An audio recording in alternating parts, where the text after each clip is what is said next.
Well, good morning, everybody. On behalf of the University of Helsinki, I'd like to welcome you to our event organised in collaboration with EK and Amcham Finland, titled Rethinking International Talent, Supporting International Students in Finland. My name is Adam Pratchett. I'm a liaison manager at the University of Helsinki, and I'll be moderating today's event. This event is designed to provide a solutions-based approach to the Talent Boost cause and discuss the four main ways that external partners can help us to attract, support, and retain international students in Finland. It's also an opportunity for you to hear from some influential individuals and organizations about how they have benefited from supporting our international students and to ask them your questions. With this in mind, I'd like to thank all of our speakers for their participation in today's event, and again to our event partners, EK and Amcham Finland, for their support. At the University of Helsinki, we're committed to being an international university, and since 2017, our 36 international master's programs taught entirely in English have allowed us to educate talented international students from all over the world. As a university, we also have a long history of supporting international PhD students and research as well. But whilst we've made significant progress, we need your support to increase the internationalization of the university, attract and retain the best international minds, and help our international students to succeed in Finland. That's why this week, the University of Helsinki launched its Support International Students campaign, which aims to highlight the challenges international students face in Finland, but more importantly, offer solutions and engage external partners who can help us in four main ways. Those are donating to the Global Scholarship Fund, mentoring our international students, commissioning a master's thesis, and finally, recruiting the international student trainee or hiring an international student for a job. Therefore, from this event, we hope we'll be able to start discussions with a variety of external stakeholders and identify mutually beneficial opportunities for us to work together and help international students to succeed in Finland. We strongly believe that with your support, today's brightest international students will help create a fairer, more prosperous tomorrow in Finland, in their home countries, and across the world. So just to go over the general plan for today's event, the event will be opened very shortly by Director of EK, Taina Susiluoto, after which we'll have 4 15-minute sections, which will explore each of the areas of the campaign. This will include a presentation from the university, a talk with an organization that is already supporting us in this area, and a chance for you to ask your questions. Finally, the event will be closed by CEO of Amcham Finland, Alexandra Pasternak-Jackson. We really want today to be an interactive event and for you to be able to ask your questions and share your experience. Therefore, if you have a question, please write it in the Q&A box at the bottom of your screen and also share your comments in the chat. As there are lots of people attending today's event, we'll do our best to ask your questions. But if we don't have a chance and there's something you'd really like to know, please send me an email. One of my colleagues will put it in the chat for you now. Finally, just a small note to say this event is being recorded and the recording will be made available after the event and shared with you. Also, if you'd like to share your thoughts about today's event on social media, please feel free to tag the University of Helsinki and use the hashtag #SupportInternationalStudents. So without further ado, to deliver today's opening speech and take a couple of questions from the audience, I'm delighted to be joined by Director of EK, Taina Susiluoto. Thank you so much for joining us, Taina. The floor is yours. Thank you so much, Adam. Really a pleasure to be here with you this morning. I'm representing Finnish business life from the industries. And just with a few words to start off by saying why international students are so important for Finland. And I think we all know that after now this pandemic, COVID pandemic, we really need to grasp this economic growth that has already started in the world and really focus also on the green and digital transition in business life. However, at the same time as we are grasping that momentum of growth, we face a serious lack of skilled workforce in Finland. And we all know that we've talked about this for years, that Finland is after Japan and the Western democracies in this situation where more people are going on pension, that we get young people to the labor markets. And the numbers are really big, actually. For the last 10 years, we've missed 10,000 yearly. So that's 100,000 altogether. And this same continues for the next 40 years. So we are in a crossroads in Finland in this sense. And luckily, our government, the Finnish government, has decided to change its strategy regarding immigration. And we are actually in Finland joining many other countries who've done this for a long time in attracting foreign talent to Finland. And I think this is a really positive change in Finnish policy. It basically, the government has stated that they want to double the amount of people who are moving into Finland after jobs and triple the amount of foreign students. And we, of course, from EK support this very much. And we know that there's at the moment some 20,000 foreign students in Finland, out of which 5,000 graduate yearly. So we also know that many of you and many of these students want to stay in Finland and find a job here and settle your life in Finland. And we would like to make all in our power to make that possible. And I think this is one of the real reasons why this event this morning is so important. We have a lot to do in Finland with respect to our work life. We need to be more multicultural, more open to foreigners. And I know that it's very difficult for the companies and the students to find each other. So this possibility to network and connect to each other is really something that we need to do more and do it in a more professional way. And that's why I'm really, really happy about the University of Helsinki for doing this and making this effort and making it possible for these connections to happen. We've also in the EK, we've been campaigning. We have a Stay in Finland campaign, and we are trying to promote that companies would take more interns, graduates to get more acquainted with Finnish business life, because we know that that first step to the first job is so important. We've also taken our first intern. We had Anna from the US with us in my team, and we've really experienced ourselves what it is to, like for the Finnish-speaking community, working community, to have a first foreigner, and it was a great experience. And now we are getting our second intern, Adriana, from Mexico, and are really happy to see that our own work environment is changing in a very positive way. So I'm very happy to open this event, and thank you so much for the University of Helsinki for putting up this campaign to support international students. As I am an alumni of this university from the Faculty of Law, it's really a pleasure to me to be here and open this session. I wish you all a good day and enjoy this webinar. Thank you so much, Taina. We had a couple of questions from the floor, and the first one, which I know that Mikko may touch on later on, is that one of the obvious challenges that companies often talk about is the language barrier with recruiting international talent. And I wanted to ask, from Esko's experience this summer with Anna as your first trainee, do you think this barrier is as big or as difficult to overcome as sometimes companies often think it is? Well, I think we have proven that it's mainly a fear or theory, because it was really an excellent experience with Anna. It works both ways. I think Anna was learning Finnish, and we were using English more in our daily routines. and basically everyone in Finland knows English, so that's not a problem. It's just a matter of taking that brave step.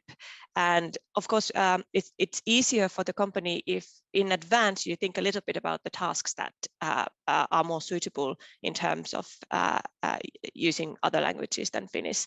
But if we could do this in EK, I think everyone can do that. That's great, thank you. And is there any other advice that you would offer to companies that are considering recruiting an international student, either as a trainee or as a full-time job based on your experience?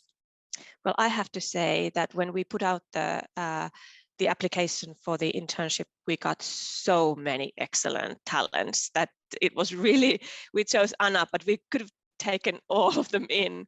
So for my message for the companies is that please make sure that we have this talent finding jobs in Finland and supporting your business to grow. That's great, thanks. And one final question. Obviously, you launched your Stay in Finland campaign, which has been really successful. What was the kind of response that you got from companies when you launched that? What were some of the things that they were talking to you about when you were saying to them we should be thinking about hiring international students in Finland? Very positive, actually, really positive. And I think all around Finland, because we have companies in all regions of Finland, basically. And of course, majority of Finnish companies are rather small, family-owned companies, and they perhaps have never had a foreigner before. So I think they actually found this campaign quite an easy step to have that first foreign-speaking employee in their work environment and in their business. So I've had no negative feedbacks. So it seems to fly well. Yeah. And what are the kind of the next steps or the plans for your campaign going forwards? Is there anything else you're trying to do in the future to get more companies to act on this? Yes, I think we are speaking to promote this so that more companies hear about it. And I think something what you are doing actually now with us today is a really great example about making those connections, because I think one of the biggest issues is that the students and the companies don't find each other. So all matchmaking events that help ease this gap are for the positive good.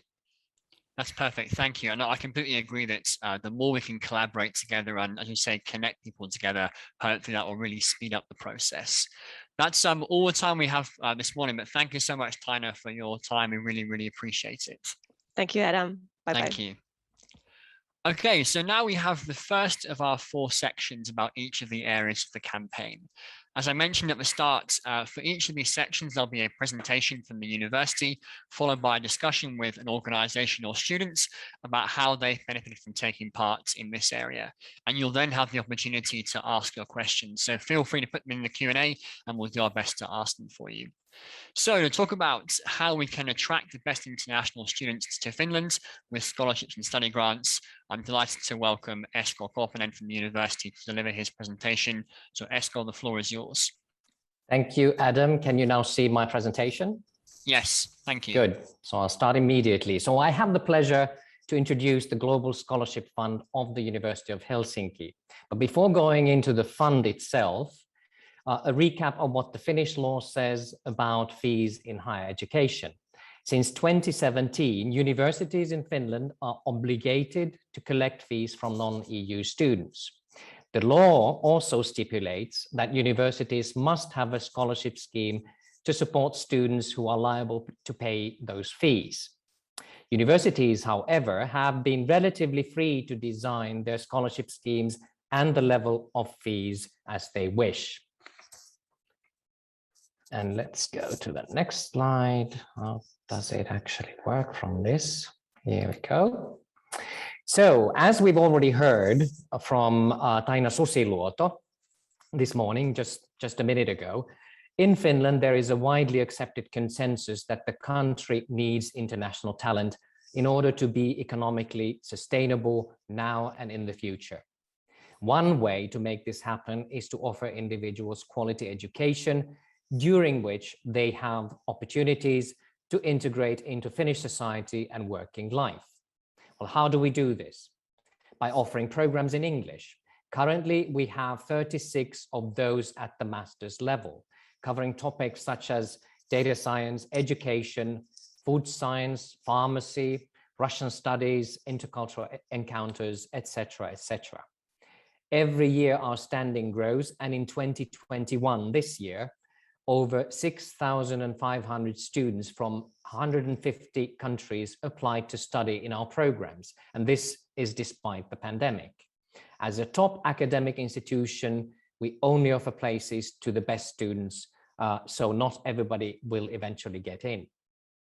Across all our degree programs and exchange programs, the total number of EU and non-EU students is over 2,400.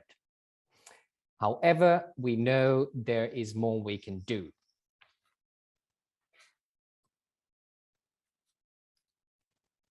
For many, studying in one of the top universities in the world is a lifelong ambition and a chance to change their life for the better. However, for many talented international students, this ambition is effectively financially impossible. But we want to remove the financial barrier to education and to attract international students to the university and to Finland. And that is why we have established the Global Scholarship Fund, which provides these life-changing opportunities for international students to study at the university and helps them to thrive during their time in Finland. Since 2017, the university has provided scholarships and study grants to non-EU students to study in our international master's programs, those 36 programs that I mentioned. However, as scholarships are limited in number, every year we lose many talented international students who applied to study with us, but we were unable to offer support to. For example, this year in 2021, we were only able to offer scholarships to 21 new students. However, over 200 students would have met our criteria. And many of these students end up studying at universities in some other countries. And therefore, Finland is missing out on top international talent. As a university, we are now reaching out to you, our external partners, and asking you to support the Global Scholarship Fund and our international students. On the right-hand side on this slide, you can see the financial support that the university currently provides to students. What I want to emphasize at this stage is that opportunities to support the Global Scholarship Fund are highly flexible and can be tailored to the organization's interests. Donations of any size will have a direct impact on our students and help them to achieve their goals during their time at the university and in Finland. There are no overheads in the fund, so 100% of every donation will be used to support our students.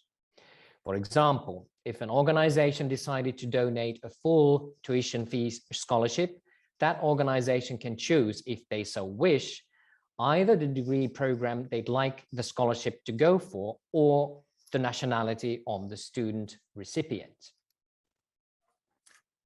The full circle on this slide is where I want to take you at the end of my presentation. We started with the Global Scholarship Fund, but I want to reiterate the message of Adam at the beginning of the seminar. There are multiple ways in which you can help attract, support, and retain international talent. I have been talking about scholarships. You will hear about the other ways in which you can get involved later, be it mentoring or commissioning theses or providing traineeships to our students. You can choose one activity or combine several ways to take part. Feel free to pick and mix. Join us today. Contact information is provided in the next slide. Thank you. Thank you so much, Esko, for your presentation. If you have any questions, please feel free to put in the Q&A.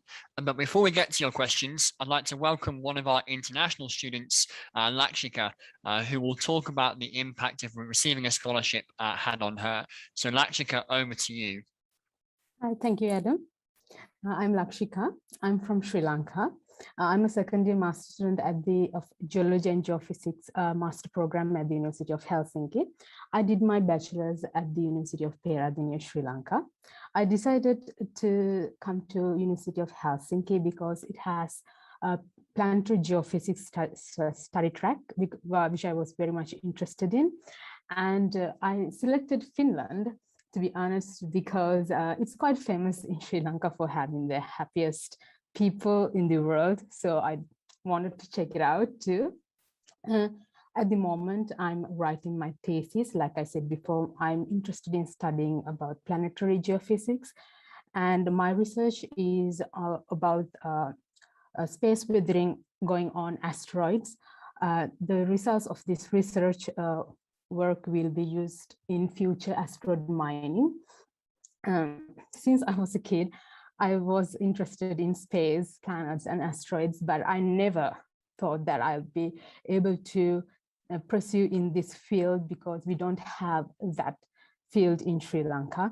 And this is the most first reason for me to look for opportunities in other universities in other countries for my higher studies. The biggest obstacle to achieve this was the financial barrier. As a person from the third developing country, the tuition fee, especially tuition fee and the living cost, is unimaginable for me.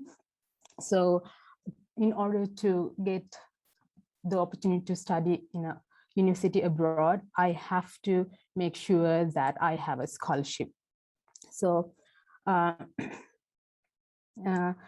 tried USA, Germany, Australia, and many other countries.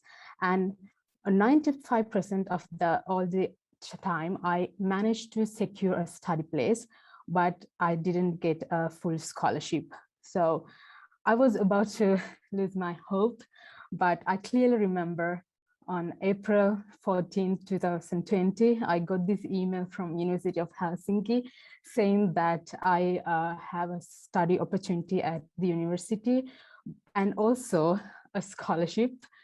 And I was over the moon. I was so happy. At that moment, I realized what it feels like when your dreams come true. So without this scholarship, I can't even imagine accepting this study opportunity. This scholarship changed my whole life, not only mine, but also my family. Now I actually do what I love. With a master's degree from a prestigious university like Helsinki, I have access to numerous opportunities in the future. My future aim is to get a PhD and become a researcher. And I also have a plan to introduce this field to Sri Lanka because I know there are a lot of students who have the capability to pursue this field. Also, all the people I know who study abroad is on a scholarship. And they have done a significant contribution to science and also to the community. And I also personally know people who have improved their life standards and get out from poverty just because generous people decided to offer them a scholarship. And this is a really great opportunity for students like me from developing countries to contribute to the world to make it a better place. So from the bottom of my heart, I want to thank to everybody who is involved in this scholarship program. The impact this program makes to a life of a student is unimaginable. I mean, I don't have words to thank. So again, I like to thank everybody. Thank you very much. Thank you so much, Lakshika, for your wonderful speech. It was really heartwarming to hear. Esko has now joined us again, which is great. And I had a couple of questions to put to you. So Lakshika, feel free to keep your camera on as well if you want. But Esko, you mentioned in your presentation about the number of students applying to the university from all over the world. What are some of the top countries that we're receiving applications from? Thanks, Adam. We do get a lot of applications, as I said, over 6,000 this year. Actually, most of them are from outside of the EU, meaning those are fee liable students who are applying, just as Lakshika was explaining too. So they come, the applications come. The top 10 countries are Pakistan, China, India, Nigeria, Iran, Ghana, Bangladesh, the United States, and Russia. So those are all fees liable. But the interesting thing is that most of our enrolled students, those who actually then end up coming here with or without our scholarship, with some funding from somewhere, are many times from the wealthy Western countries. They come from the United States, Germany, Spain, the UK, and China obviously is a big country of origin everywhere. So that's the situation at the moment. Thanks, Esko. And Lakshika, what has been what's your experience been like as an international student at the university? I know because of COVID last year, you were in Sri Lanka for a lot of the time, but are you enjoying your studies? Yes, I am. Actually, last month is the first time I met my batchmates during a field camp. So I enjoyed it a lot. I'm really enjoying living here. I'm learning a lot that I never thought that I'll have the chance to learn. I really recommend here for an international student. I do that every week. I really recommend, yes. That's wonderful. And we had a question from the chat, Lakshika, about what has Helsinki been like as a place to live as an international student? And is there anything you think that the university can do more to help support and integrate international students into kind of the university experience here? Yes, like I said before, I really enjoy living here. If you are asking me any improvements, I have one suggestion. If you could give a chance for international student to live with a Finnish family at least for a week or two, it will help an international student very much. It will help an international student to get to know your culture, your language. I think it is a really good opportunity for international student. That's great. And actually, one of our master's programs in changing education is exploring the possibility of trying to connect Finnish teachers with those who are international on their degree program. But I completely agree that's a really great suggestion for kind of connecting people up. And like Taina said earlier, how we can kind of foster more connections in society. Yeah. Esko, we had one question about scholarships again. So if a company donates a full scholarship, for example, do they have the opportunity to meet with the student who received that scholarship? Yes, absolutely. We try to make this as possible as we can. And there are a number of thank you events to the donors. And that's when we bring those students who have been benefiting from the donations together with those who have been donating. Definitely we do that. Obviously, we do also respect students' privacy. So we will always ask the student whether this is okay or not, but I'm sure that most of the students will never say no to that. So yes, definitely we'll try and do that and make that possible. Perfect. Well, thank you both so much for your time today. That's all the time we have for this section, but thank you for your presentations and your talk. We really appreciate it. The next section for today's event is about mentoring and how you can help international students to develop professional networks in Finland. So to talk about the HelsinkiUni International Talent Programme, I'm delighted to welcome Anna Storgårds from University of Career Services, who will deliver her presentation. So Anna, the floor is yours. Thank you so much. Thank you, Adam, for inviting me here to speak about my favorite topic. And we here at the University of Helsinki, we strongly believe that in order to solve the world's biggest challenges, we need to bring the brightest international minds together.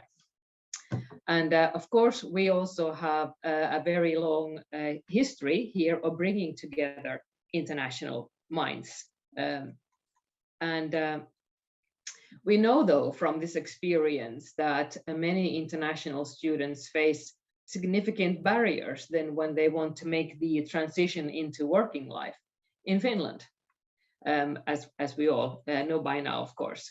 And from research, from several different reports, we actually know that there are 3 or 4 main factors that impact the employability of our international graduates.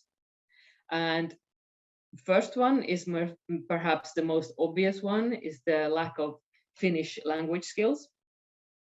Second is the lack of information about the Finnish labor market and how to actually find a job.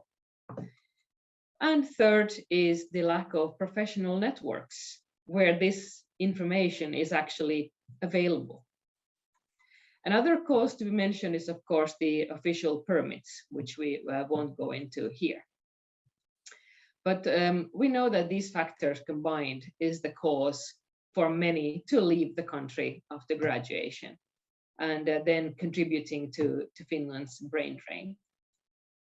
And of course, whilst we are actively working to solve these challenges, both within the university and also outside the university with several partners, especially in the talent boost ecosystem, we need your help, need everybody's help to support our international students to succeed in Finland.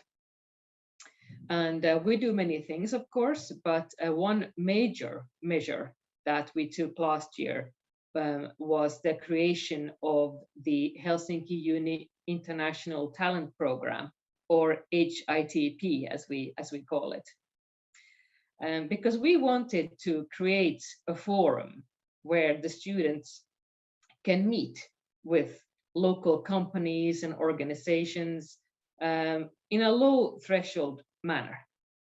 And this is an important step because we need to create the space and the time for people to meet and exchange thoughts and ideas. So HITP takes the shape of a group mentoring program where actually the companies act as mentors to international students. And this group mentoring program then is designed to support the students in getting that information that they need to enter the labor market, but also to get the professional networks that they are lacking. And for companies and employers, this is a very easy way to meet our international students. But at the same time, it's also an excellent way to build a positive employer brand and an easy way to internationalize also. And we are now at the moment in the middle of the recruiting or selection process for the second season. But I can say that last year in the pilot program, we had 110 students take part, and we had 12 organizations acting as mentors. And this year we have slightly fewer. We have 10 organizations involved and maybe fewer students. I can't say that at the moment because we don't have the numbers yet. But we have we're working with 14 degree programs at the moment that we have then looked for mentors to match their sort of skills and competencies. And of course, this is a group mentoring program where information is shared between the parties. But we hope that at the end of this process that there will be some good outcomes, some magic will happen, and that there will be collaboration on maybe the student's thesis or traineeships or even full-time positions. And this is just a slide where you can see the schedule of the program, which happens then annually, if you are interested in taking part. Usually we look for sign-ups for mentor organizations until the end of August. And then the process begins and we select mentees now in October. And the program then kicks off in November and the group meetings start. And we expect the mentors to organize altogether maybe 5 sort of introduction and closing, but in between 3 to 4 meetings in the space of 6 months. So it's not so heavy for either party, the mentors or the mentees. And we of course offer support the whole way to mentors as well. We meet up midterm and talk, and before then the closing in May. So if you would like to know more, you can, there's the contact information there, and it will be available later as well. But as long as you know that this is the yearly cycle that we run. And I would like to share with you a few sentences here, some feedback that we got from mentors last year, that it really helped the organization sort of develop also their internal practices regarding internationalization, and also regarding the Finnish skills that we have talked about here already today, that which actually tasks at the workplace could be remodeled so that they can also be carried out in English. But generally, I think that the experience has been very positive on both sides, and we are very much looking forward to the second season. And I would like to show you in my last slide here our partners from the pilot season last year and our current partners taking part this year. So thank you to all of you who are supporting our international students through the forum of group mentoring. And I think, yes, we had some contact information still here as well, if you would like to get in touch and find out more. Thank you so much, Anna, for your presentation. We now actually have a chance to speak with one of the organisations that took part in HITP last year. So to hear more about their experience, I'm delighted to welcome Outi Jäppinen from City of Helsinki to the floor. Outi, firstly, thanks for joining us. Could you tell us firstly why the City of Helsinki decided to participate in HITP? Thank you, Adam. I hope you all hear me. Yep, perfectly. Yes, excellent. So good day, everybody. It's a pleasure to be here. Thank you for the invitation, and thank you for organizing this event. It's really important topic. Yes, and indeed, Helsinki offered 4 different thematic groups last year in the HITP mentoring program, and the units which took the opportunity, they pretty much work with international partners on a daily basis, and people who work there, they are used to international culture and working with people with very different backgrounds. And in addition, the people who took this initiative, they are those who are enthusiastic about internationalization and have also seen the added value and even the necessity of internationalization and having international workforce in our organization. And of course, these people also felt that they could have something to offer for international young talents in Finland, especially about the Finnish working life and the working life in public sector. And me personally, I had a really positive earlier experience working with international trainees. So I definitely wanted to take this experience. And one reason for the City of Helsinki to taking part in HITP was also that we are part of the Talent Boost program, and also the HITP is there under that umbrella. So one incentive to take part came from that direction. That's great, thank you. And what was your experience like taking part in HITP and interacting with international students? I know that Anna mentioned, for example, that it's group mentoring, and that's kind of a two-way exchange of information with mentors and mentees. So what, for example, did the City of Helsinki learn or gain as a result of taking part?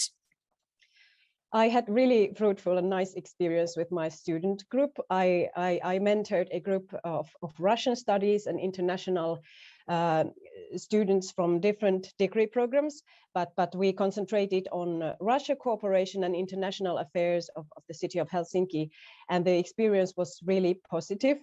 The students were really active, as active as they can be, since we were forced to work all the time online due to the COVID. And I think that it might have been a little bit different experience in a face-to-face situation. Hoping to have that experience this time.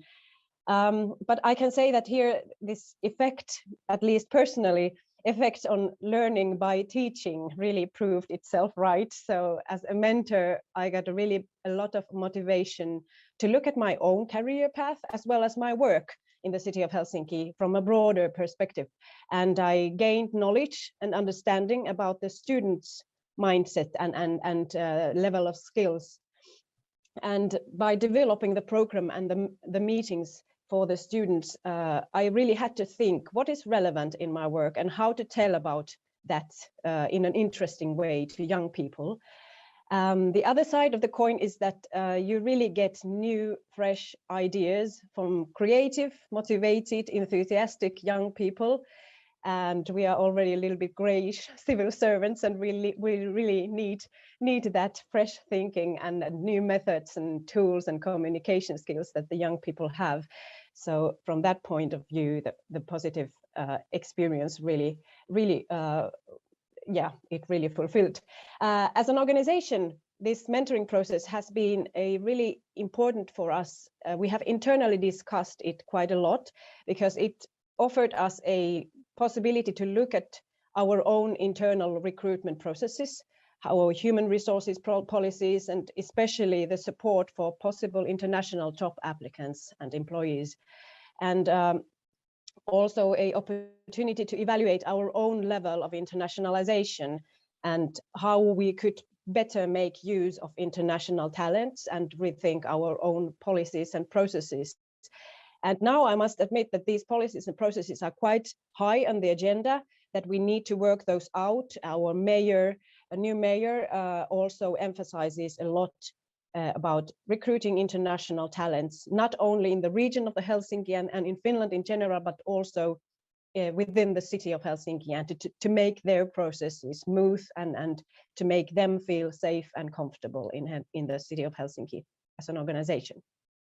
That's really great to hear. And finally, what would you say to any organization that's considering taking part in HITP? Would you recommend it, and why, if so? Definitely recommend it. I warmly encourage you to take the step to take part in this program. For the mentors, this mentoring itself is a great method to extend your own toolbox and to understand your own skills and the skills and competencies that are needed in your own workplace. And as I said, you will get inspiration from the future professionals and new networks. And of course, this is also one way to tell about your own organization. And as Anna mentioned, that you can create hopefully positive employer image and market the city of Helsinki and your organization as a workplace. So in general, it has been a way also to help students, young professionals to find their career paths in the Finnish job market. And I believe that is one of our really big responsibilities as the capital of Finland to be part in this kind of activities as much as we can. And cooperation with the University of Helsinki and Anna and colleagues has been really pleasant and smooth, and they have supported us all the time. So this has been really positive experience, and I encourage any organization who is a little bit interested in this to take part in it. And we, of course, do have some practical tips for you too, if you want to hear them. Yeah. Absolutely. And that leads me to my first kind of question for both of you, which is that Anna mentioned that, of course, over the program, you tend to meet kind of 3 to 5 times with the group of students. I was wondering, Outi, if you could kind of explain briefly what the sort of things you talked about with students during those meetings. And Anna, maybe you can talk more generally about what companies tend to talk about in those sessions. Yes, thank you. Well, in my group, we concentrated on international affairs, and as said, we especially on the Russia cooperation of Helsinki. I wanted to introduce the students, of course, the general ways of doing international cooperation in the city of Helsinki. So that was one topic that we introduced to the students. Also, of course, the organizational general information about our human resources and the processes there in the HR. That was one topic to present. And then I wanted to introduce in each meeting someone from my network to give an insight about cooperation with the city of Helsinki, and also to provide the students new networks, new people to connect with, and perhaps new opportunities in the future to get recruited. Yes, I think Outi said the most important things there. I think the company organization, it's really good to of course introduce that, and also the sector and the fields that this organization works in, because the student may not know, which are the main other organizations and players, how do we work together, and networking of course is very important. And especially I think this is a very common practice that there is someone in the organization who is like the coordinator of the mentoring, who acts as the main mentor like Outi here, but then there are many visits from others, from other units of the organization to talk about their career paths, and it has all been, I think, in a very informal setting. There are no slides, you don't have to prepare anything like that, but it's a very sort of informal chat with the students, because they also have questions and they also have much to say. So it was actually a nice comment that I got from one mentor, that he was looking forward to these sessions because it was a breather from your own work to come, because you don't have to be that prepared. You can come and talk about your career and which skills are needed in your job and which competencies are necessary. Like Outi said, even showing your calendar to go through, what do I do on a weekly basis? What's part of my job, and what do I need to know to carry out my duties successfully? These kinds of things are really important information to share with the mentees. Thank you. And we have time just for two quick questions. So Outi, first of all, what is the working language of the city of Helsinki? Is it officially kind of Finnish and Swedish, or is it more casually with English as well? What's kind of the way you work internally? Well, it's Finnish, we must say. Of course, we have legally binding things that we need to do in our official languages, in Finnish and in Swedish, and those internal bureaucracy processes, they go in those languages. And of course, when we recruit international people, we don't expect those people to handle those processes. They do something else. It depends on the unit. So there are different units. We're a huge organization, 40,000 people. So you can imagine that there is everything from from different ways and working cultures in our organization. I myself represent the international unit, and of course you might understand that we deal a lot with international partners, and we also have a low threshold in handling everything in English. And we have had a really nice experience with a international trainee working, we changed our language to English to be able to communicate with her. But it depends on the unit. Everything related to, for example, the economic development and business and innovation ecosystem, their use of English language is really also flexible, and there are a lot of colleagues working in that language all the time. So there it's not so hard to change the language to English, but yes, of course, there are units where the threshold might be higher.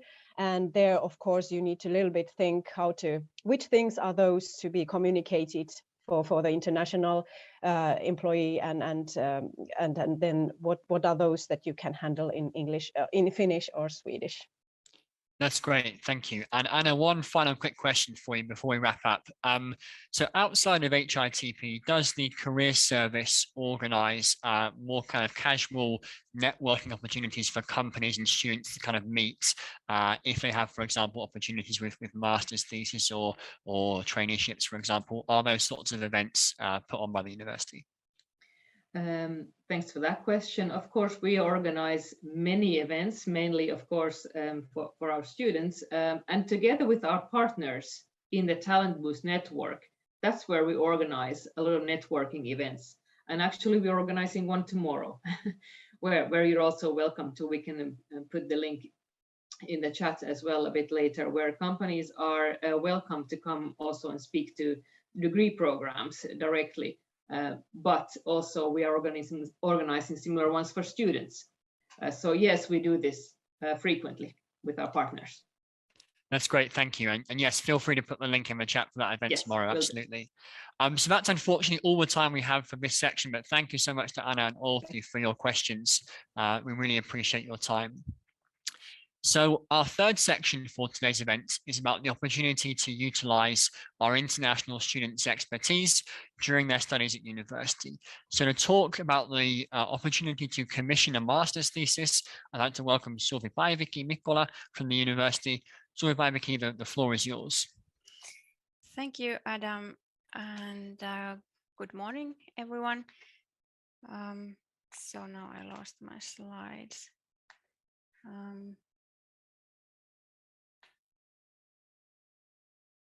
Here, I guess now you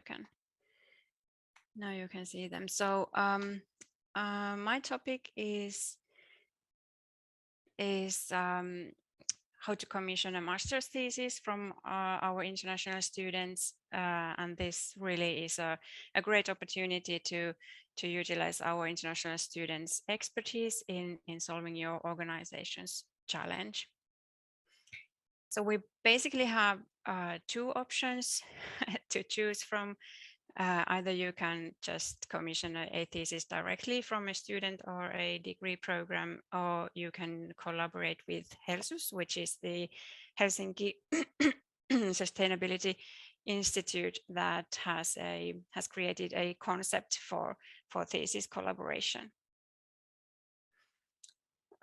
So the first option is that if you already have in mind a topic or a specific problem that you think would suit as a master's thesis topic, you can just post it on our job teaser portal, or you can contact directly a suitable degree program.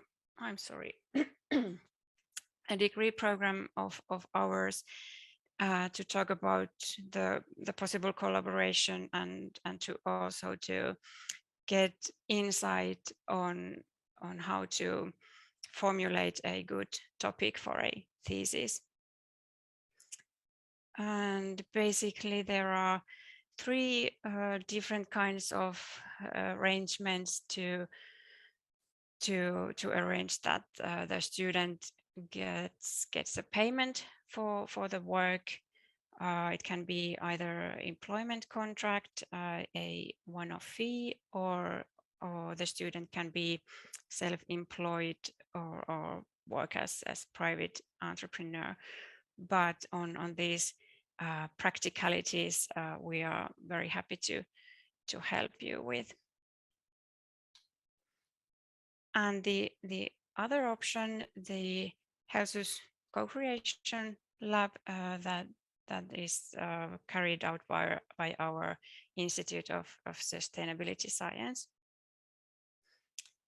The aim of the lab is for the students to get up to date and real life topics for their thesis around sustainability challenges. We want to provide for the partners of the lab the opportunity to explore novel ideas and possible solutions for the sustainability challenges. The lab is all about multidisciplinarity, since the students in the lab come from a variety of the degree programs. And it's a platform for mutual learning for our students, for their supervisors, and for the partner organizations experts. It's a facilitated co-creation process of about 6 months, during which the students conduct their thesis work, and we expect that the partner quite actively joins the lab sessions during this time and coaches the students in their work. Helsus has now so far run this lab 2 times. First time the theme of the lab was circular economy, There were 4 partners involved in that lab, and this year the theme has been biodiversity, and there has been 5 partners. And the next lab will then run in 2022, next year's during the autumn term, but the theme isn't yet confirmed. There's a fee for the partner organization to join, and these fees are collected in order to be able to give scholarships for those students who actually complete their master's thesis during the lab. So actually this was all from my part, a very brief introduction to commissioning a master's thesis, and I'm very happy to answer any questions you have. Thank you. Thanks so much, Suvipäivikki. Before we jump into questions from the audience, I'm delighted to be joined by Jani Saarinen from Kemira, who's going to talk with us about Kemira's experience in the Helsinki Co-Creation Lab they took part in this year. Jani, firstly, welcome. Could you briefly explain why Kemira decided to participate in the Helsinki Co-Creation Lab? Yeah, good morning, and good morning from my behalf as well, and thank you for this invitation to and be here and giving this short introduction about our learnings, what we learned, and what we did in this interesting concept. So if I can quickly start saying a couple of words about Kemira. So Kemira is really like it's over 100-year-old company. We are like in chemical industry and in focusing on water intensive industries, and really our goal is really to keep the water clean and clean for industrial processes and also for drinking waters. And we have around 5,000 people globally, and only 1,000 out of those 500 are located actually in Finland. So this internationalization is not a big issue for us. Our company language is English, and it's my boss is located in Atlanta in US. So everything is really like really global here. And we have plants in 40 different countries, and we have sales in over 100 countries. So that's a short background about our company.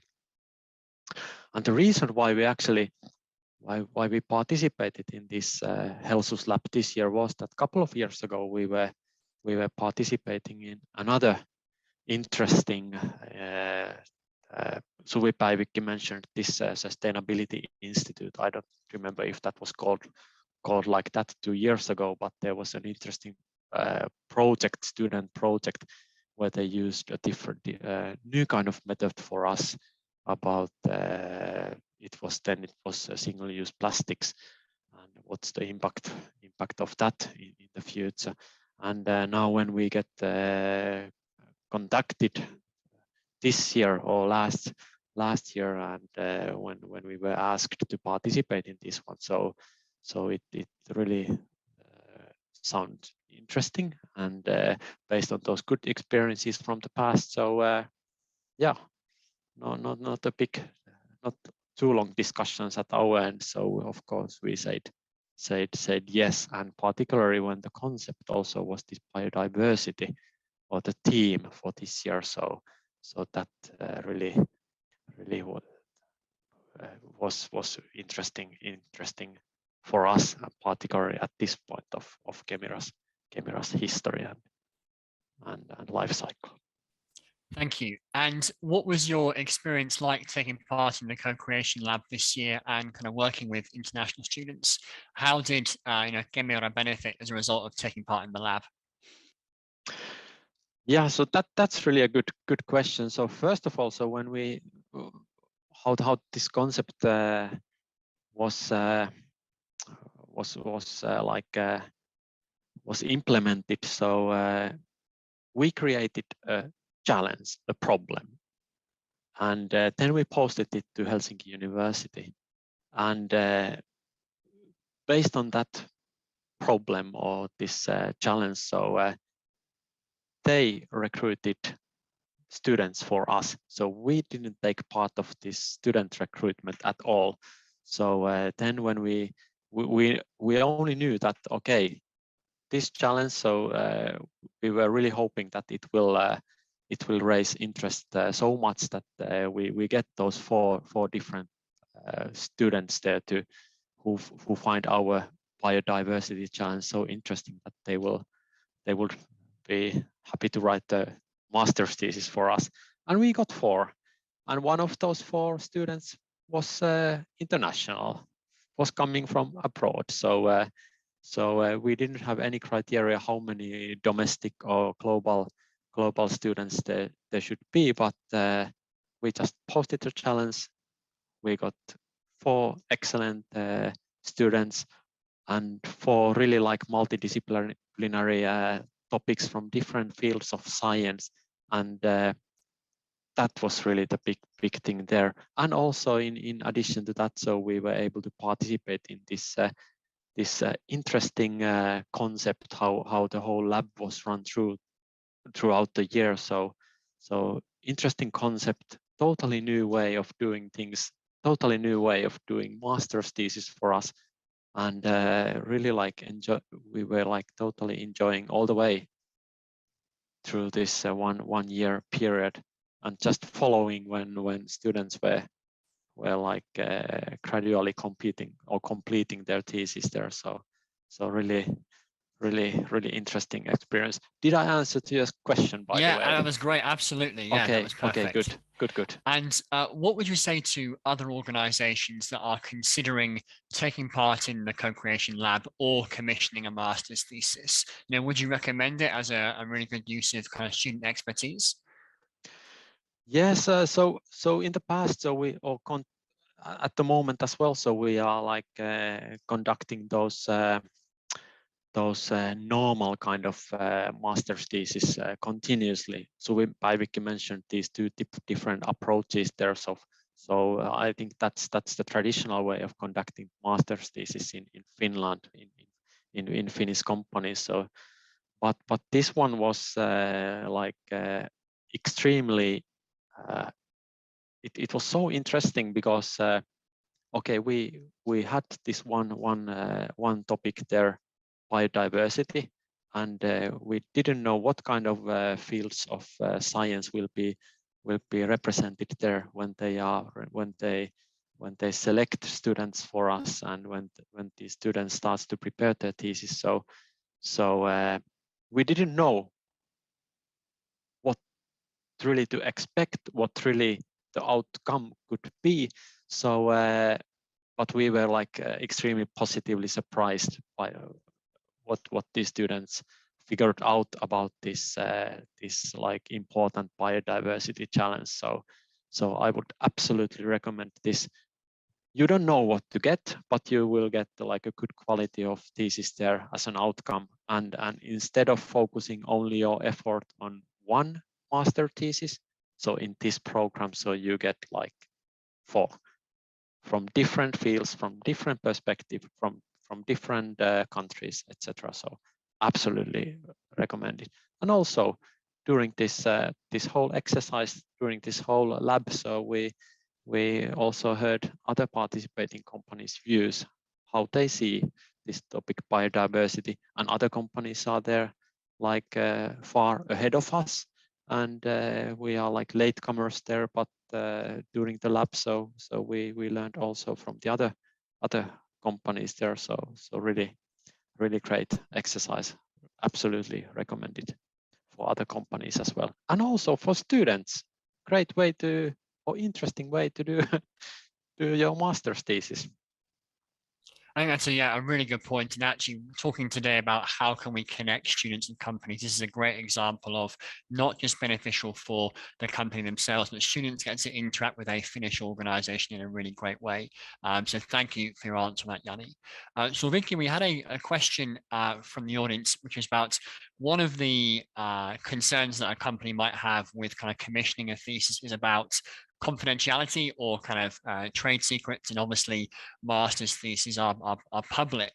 So does the university have any kind of steps or kind of confidentiality agreements in place to help deal with that sort of concern?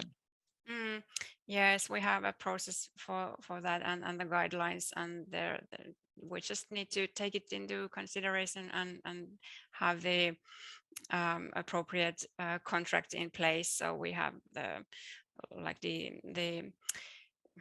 NDA agreement that can be made between the supervisor and the student and the company. So there's no need to be concerned about that. That's great, thank you. And then one other question for you. Obviously today we're talking about how companies can connect with the university, and then together we can help them to find kind of relevant students to commission a master's thesis with. But is it also possible for students themselves to reach out to a company and say, I'd like to do a thesis? Is that a possibility? Yeah, of course. Of course, it's a possibility. I don't know, Jani, could you comment also from the Kemira side? Do you get a lot of asks directly from the students? Yes, we get, and or not too many, of course, but we try to raise interest about our company also in different student fairs, etc., and really to make our company attractive for students. So, but it's always when we get the contact from students, so it's always based on her current or her interests and how those interests will fit to our strategy. But in this case, this Helsus case, so that was totally different kind of concept there. So I think their students had a lot of flexibility or possibilities there to select pretty broadly what kind of master's thesis they will create under this biodiversity umbrella. So it really, I think it really created a lot of freedom also for students, but also freedom for us. That's great. Thank you so much. And unfortunately, that's all the time we have for this section, but thank you to Suvipäivikki and Jani for your time and your participation. Thanks so much. Okay, so that brings us on to the final section of today's event before our closing speech. And this section is about how can we retain international student talent in Finland and help international students to find long-term work. So to talk about the opportunity to recruit international student trainees, I'd like to welcome Marika from the University Career Services. The floor is yours, Marika, over to you. Thanks, Adam. Hi, everyone. My name is Marika, and I work here at the Career Services at the university and work mainly with traineeships. So I'll try to share my screen with you.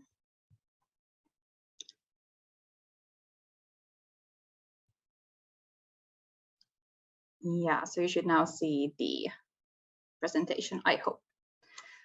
So our starting point here for my presentation is that our international students often find that they struggle to find employment during their studies and perhaps lack the opportunities to gain professional experience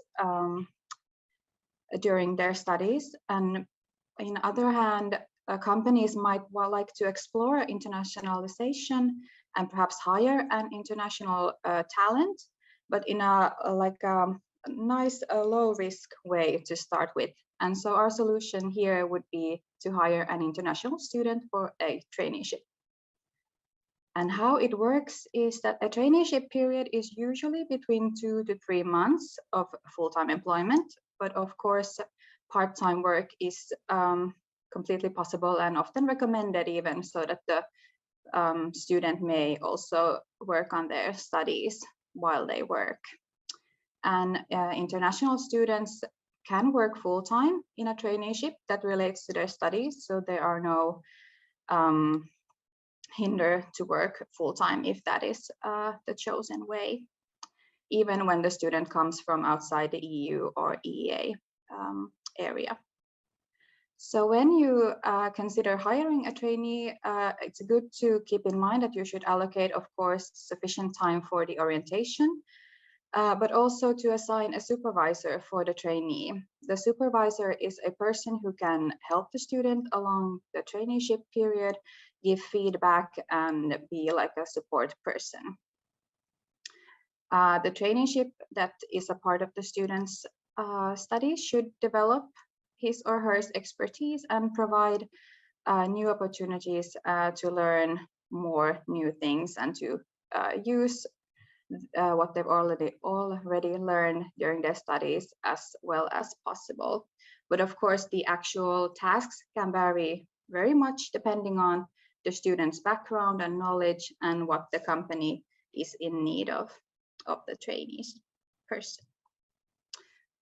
So regarding salary and funding, traineeships should always be paid. You can use either a relevant collective agreement as a background for the salary, or if not, then the minimum salary should be what Kela has, the Kela's working requirement, which for this year is 1,252 euros per month. It usually goes up around 20 euros per year. But if you have difficulty to find funding for the salary costs, then the student may apply for the university's traineeship funding to cover some of the salary costs. This subsidy is 1,800 euros per traineeship per student, and it is paid to the employer once the traineeship has ended. So the employer pays a salary, and once the traineeship has ended, you can invoice the university this subsidy. There are some criteria for the student to get this subsidy, but most of our international students are available to apply. In addition to salary costs, the employer must also cover some indirect labor costs, as here on my presentation. So what can you gain by hiring an international student for a traineeship period? We think that it is an excellent low risk and low cost way for a company to try hiring international talent. You will gain experience and can experiment with internationalization in your company. You can also find someone with skills and perhaps specific language skills or other abilities that can help you and your organization's international horizons. International students also usually have excellent understanding of different cultures, and they have great insight to what is the latest theory in their respective fields. And at the same time, you also help international students build their networks and gain working experiences in the Finnish labor market. And the goal is, of course, that our international students can stay in Finland if they so choose after their studies and can find employment. And a traineeship is a great way to help towards that goal. So if this sounds like something you might be interested in and would like to advertise a position, it can either be for a traineeship, a full-time job, part-time job, or even thesis work.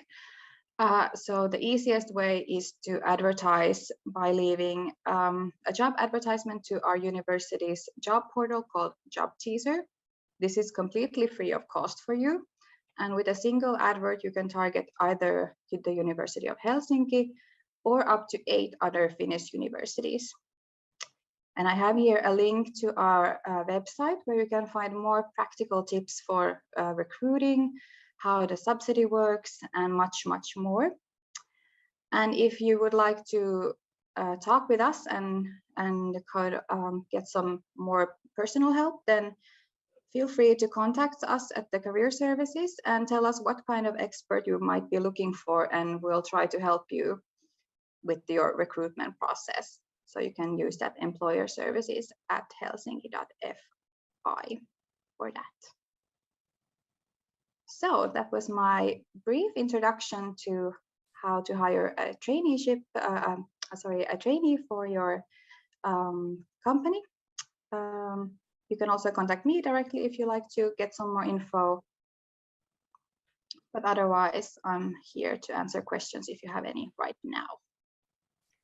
Thank you so much, Marika, for your presentation.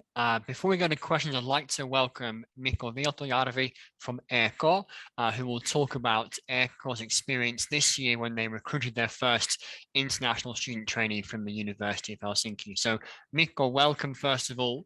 It would be great if you could explain why EK decided to recruit an international student trainee this year. Yeah, thank you, Adam, for the invitation to this wonderful meeting.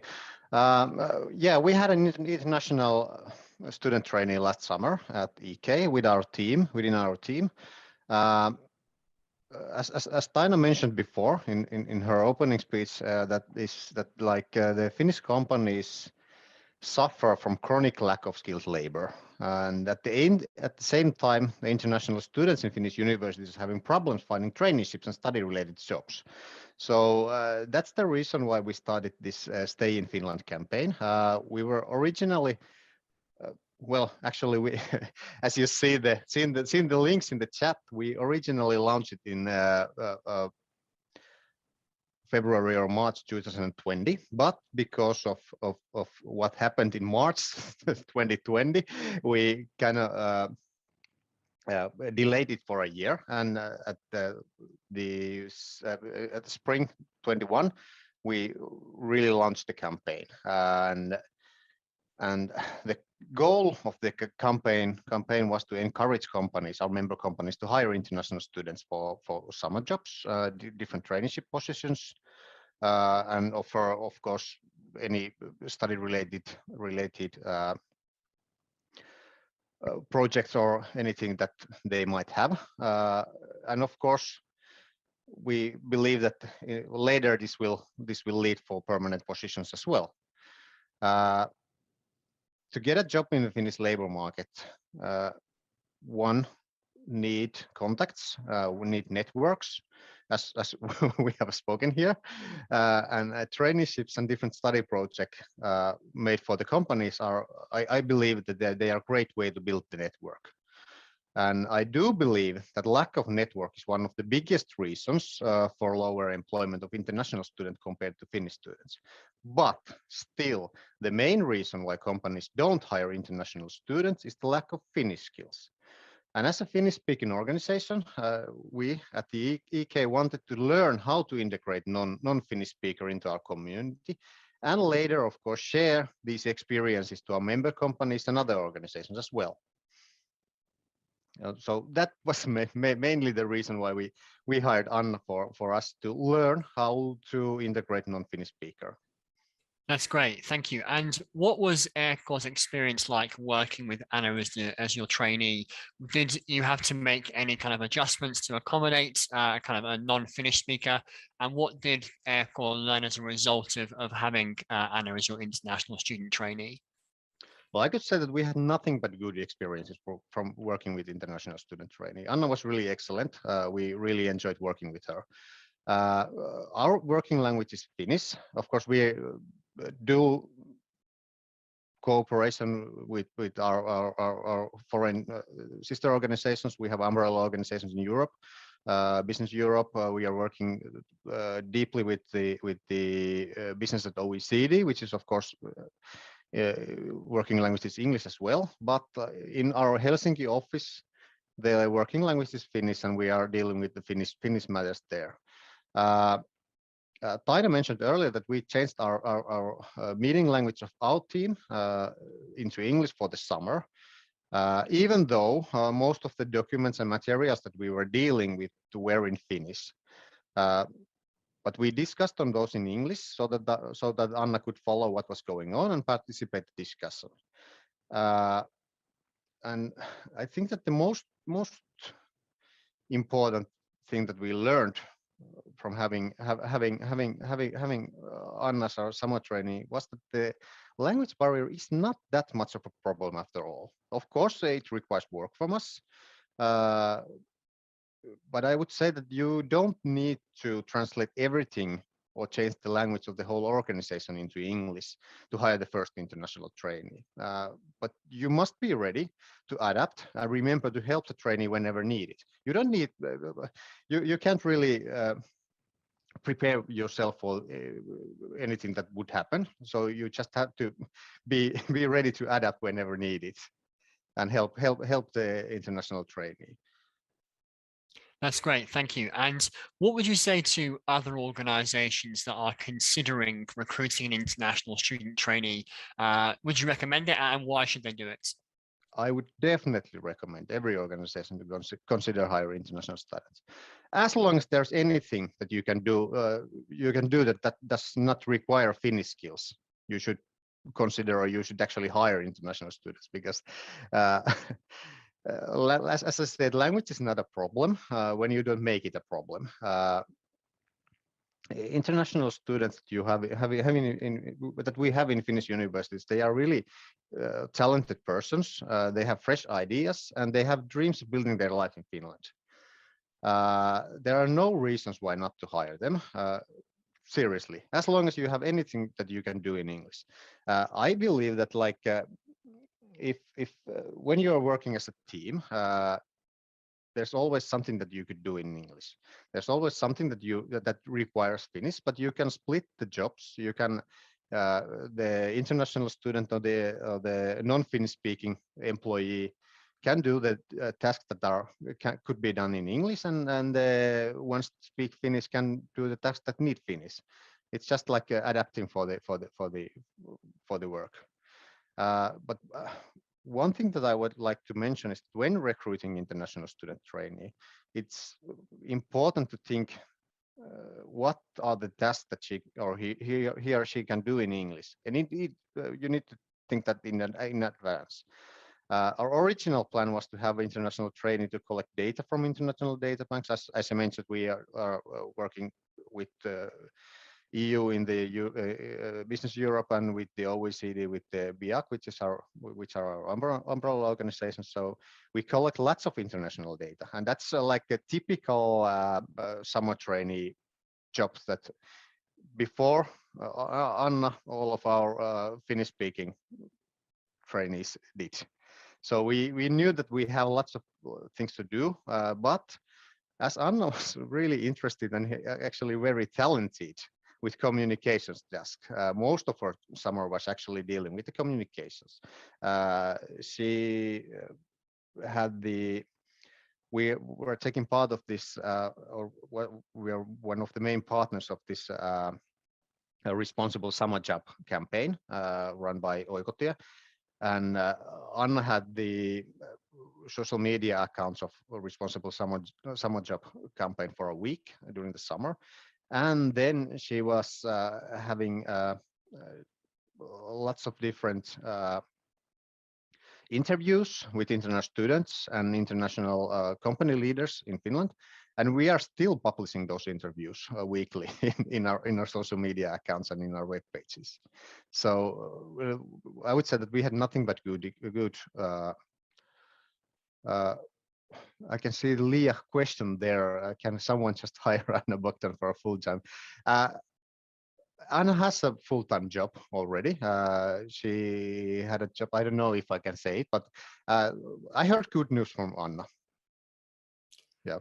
Absolutely. And that actually relates to one question that was put above Mikko, which was after Eko's experience with having one international student trainee, and Taina mentioned you're having another, has it opened your mind to the possibility of recruiting international students for kind of full-time roles at Eko, either kind of the graduate level or a mid-level and so on? Is that something you're considering in the future?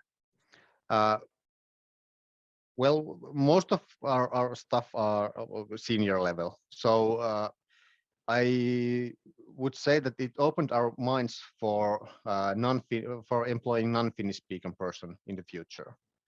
but it's not for the, maybe not for the recently graduated, but someone who has some years of experiences in working life.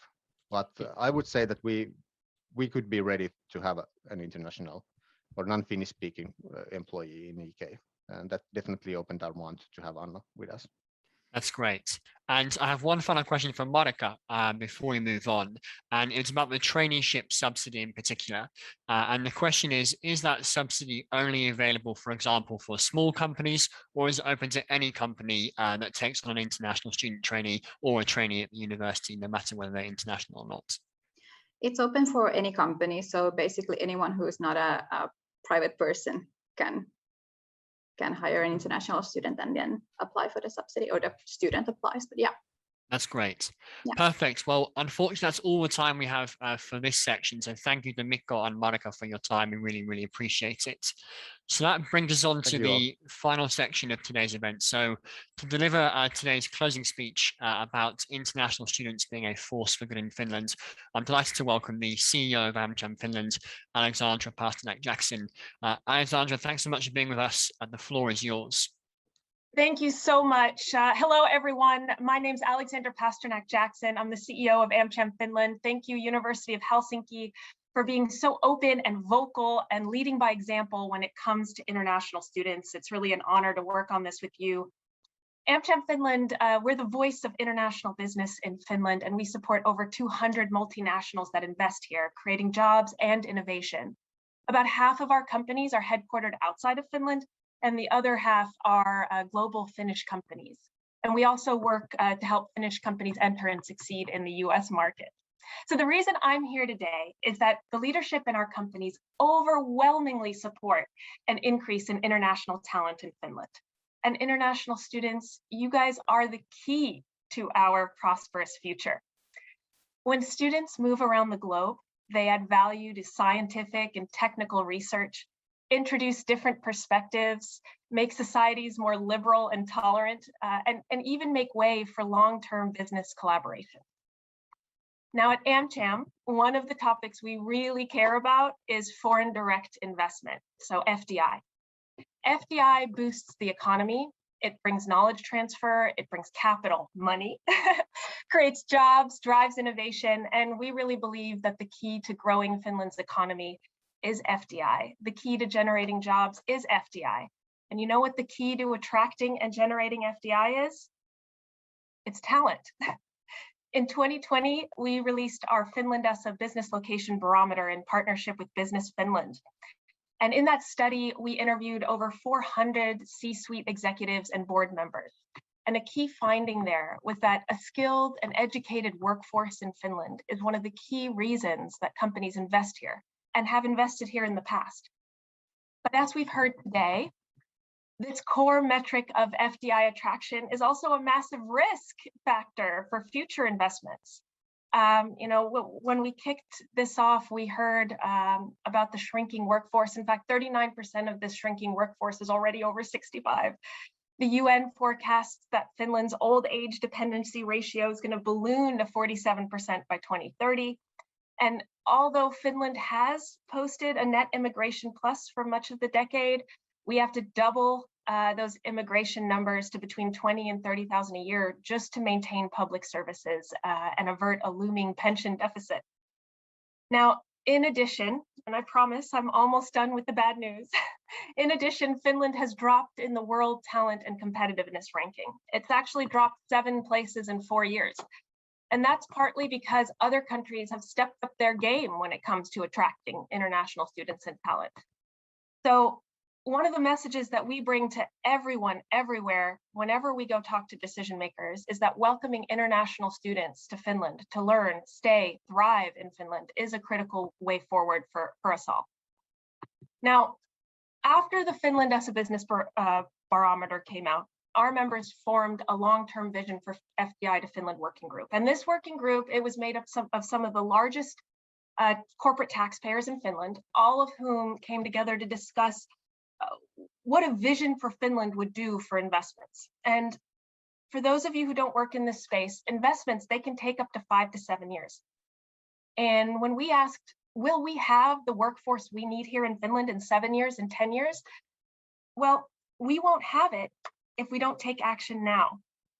And that's why I really appreciate the University of Helsinki doing the activities that they're doing. We appreciate what EK is doing to keep international students here in Finland, because the link between an access to a talent pool and investments should be a main policy driver for the Finnish government and be top of mind for every Finnish CEO out there. And there are things, yes, some of which we've heard today, that we need to change here, and those things require advocacy and loud voices, and we're working on them. But the starting point is embracing international students here today to ensure that we have this stable workforce. And when we talk to decision makers, we talk about how this country's economic growth and actually economic stability depends on international talent. So international students, you are incredibly important to us. Now, to businesses on the line, to the companies, I want to say that hiring international students brings so much more than just skill sets. Bringing international students to your company introduces different perspectives. It makes your organization more tolerant, more resilient, and creates an enriched learning environment for all of your employees. Not only that, but a well-known McKinsey study shows that companies that focused on increasing their diversity also at both entry levels and in management increase their bottom line by up to 30%. That's amazing. Who wouldn't want that? And regarding the language, we've heard it several times today, so I would be really remiss if I didn't mention it. But choosing English as a working language doesn't mean that Finnish language disappears from your company or as a working language. Those two can exist side by side. And we've heard from smaller Finnish companies that their Finnish clients or customers wouldn't like having a non-Finnish speaker on the team. But I really want to encourage everyone to normalize learning Finnish on the job and using English as a working language when required.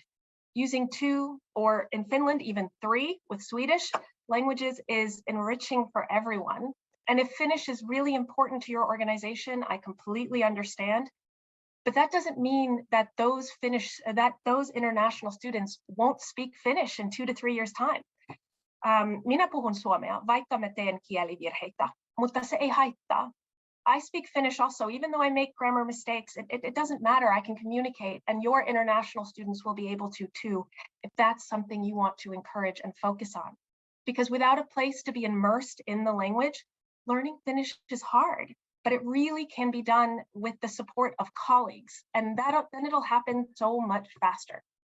Now at AmCham, we have a small and international team, and we've had international interns, trainees, and international employees for the last 15 years that have enriched our networks, enhanced our organization, and gone on to successful careers in their chosen fields. Or like Han Win, who's one of our employees now, who does our graphic design and communications. She started out as a trainee on our team. So hi, Han, if you're listening. So when tackling any issue, a multitude of interpretations and approaches can generate that creativity and innovation that maybe you didn't even know was missing, instead of everyone contributing similar thoughts or conclusions. And I just wanted to note that I see that on my team in action every day. And so I just want to encourage all Finnish companies that the benefits and payouts of bringing in international students, they're significant, they're long-term. And you don't know how important they are until you've given it a try and experienced it in action. So please do that. And I want to leave you with one more final thought. And as you've heard today, my colleagues and I online, we believe that Finland should in every way possible embrace international students. And I also want to mention that international students are the best thing possible for Finns and for young Finnish learners. As a parent of Finnish children, I really value this. Learning and living alongside people from around the globe help our young people in Finland avoid stereotyping and helps them form more informed opinions. It gives them a better understanding of international issues, different viewpoints, and is absolutely necessary to succeeding in an ever globalized world, especially for Finnish students who perhaps haven't had as much exposure just because Finland is a more homogenous place to grow up. And having international students on Finnish campuses and later in the workforce here in Finland provides opportunities for those unique cross-cultural experiences, and it forces all of us to confront our different interpersonal and communication styles, which makes us more resilient and better prepared for the future. So, embracing international students, everyone. It opens personal and professional connections, is beneficial for everyone, and I want to thank you all for attending today, because together we can make an impact in creating a functional ecosystem for integrating international students and talent into Finnish working life. So thanks again, and international students, you are very, very welcome. Thank you so much. Thank you so much, Alexandra, for that fantastic speech. I know we've run over slightly, but do you have time for a couple of questions? Absolutely. Great. So one of the questions is that the American Chamber of Commerce is, of course, a big umbrella organization with lots of offices around the world. Is there anything that AmCham Finland has learned from the practices or the policies in other countries with regards to how to attract and retain international talent, which could potentially be applied to Finland?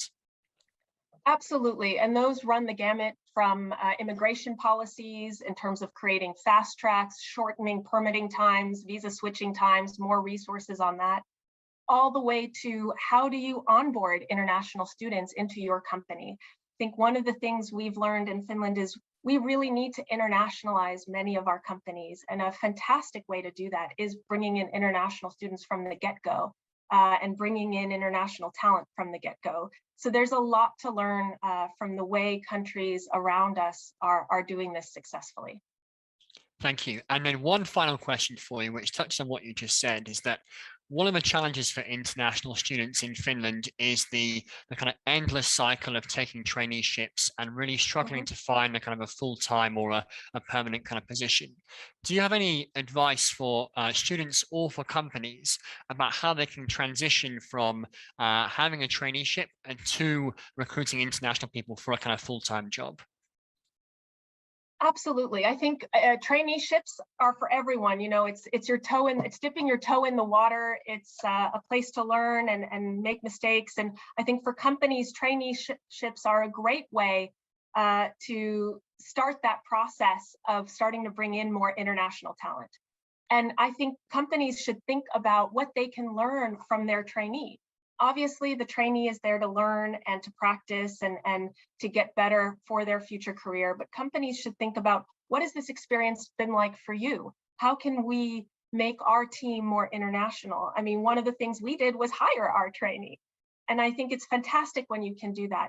But when you can't, because traineeships aren't necessarily, supposed to be for long term, you should think about how you can then help your trainee get hired. Every Finn has a great network, and I think we should be much more proactive about using our recommendations and our networks to help our successful international trainees get hired elsewhere. And international trainees, I think, and students, I think you should be open and ask for that help and say, do you have anyone in your network that might be looking for someone like me?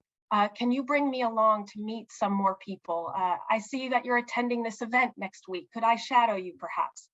Networking and getting involved in that way is so important for everyone's future career here, but especially international students. And getting into those Finnish networks can be difficult.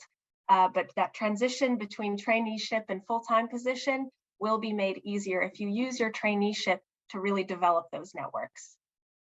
That's great. Thank you for that great advice. And that kind of concludes our event. So thank you to Alexandra for your speech and your time today. We really, really appreciate it.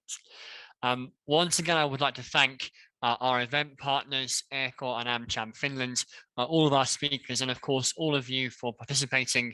It's been great to see the questions and the discussion in the chat. As I mentioned at the beginning, this event is part of the University Support International Students campaign, and we hope we'll be able to engage many of you to help us attract, support, and retain international students in Finland. So if you have any further questions or you would like to discuss the possibility of us collaborating together, please do get in touch. I'll put my email on the screen very shortly. Finally, we'll send you an email of the recording of today's event as soon as possible, and we'll make the slides available as well. So thank you again for taking part. We look forward to continuing our discussions and have a great day.